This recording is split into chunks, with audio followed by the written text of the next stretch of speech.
Hello guys, welcome back to my YouTube channel. Today we are going to understand new topic in COA, that is daisy chain priority interrupt.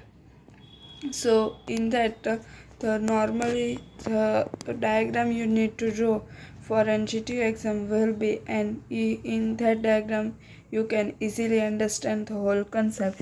The diagram that you can draw is like this. We will understand this diagram along with the along with along with the theory concept. So let's start, and the points which I provide you need to write same like in the exam, then you will get full marks in an GTU exam.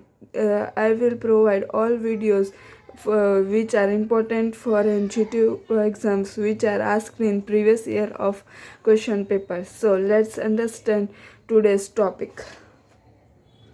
In daisy chaining is a method used to determine which interrupt gets served first when multiple interrupts occur simultaneously. In this method, devices that can generate interrupts are connected in the chain like links in a daisy chain. Means what? In this, the device 1, device 2, device 3 all are chained with each other, and after device 3 will be to next device, so all are in like a chain. The device with the highest priority is placed at the beginning of the chain, while the device with the lowest priority is placed at the end. When a device wants to request an interrupt, it sends a single signal along the chain.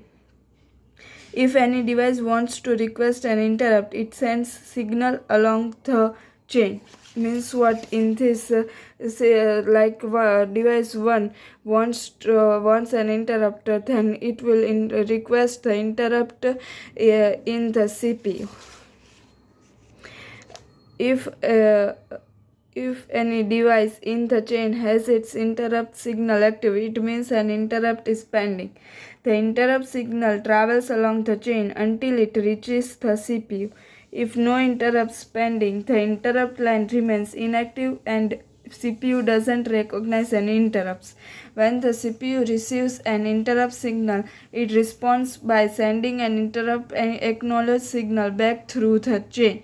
So when the CPU receives the interrupt request, then it will respond by sending the interrupt acknowledge to the device. The interrupt acknowledge signal travels through the chain until it reaches the device with the highest priority that has a pending interrupt. The device blocks the acknowledge signal from reaching the lower priority device by setting its output to 0. A device that is requesting an interrupt and doesn't have a blocked acknowledge signal allows the acknowledge signal to pass through to the next device by setting its output to 1. The device with its input set to 1 and output set to 0 has the highest priority among the devices requesting an interrupt. It provides its interrupt vector address to CPU for servicing. The daisy chain arrangement gives higher priority to the device closer to the beginning of the chain and lower priority device further down the chain. So that's for today's video. So please guys, like the video and subscribe to my YouTube channel, and please comment which next topic do you want to understand, so I can make the video as per your priority. Thank you guys.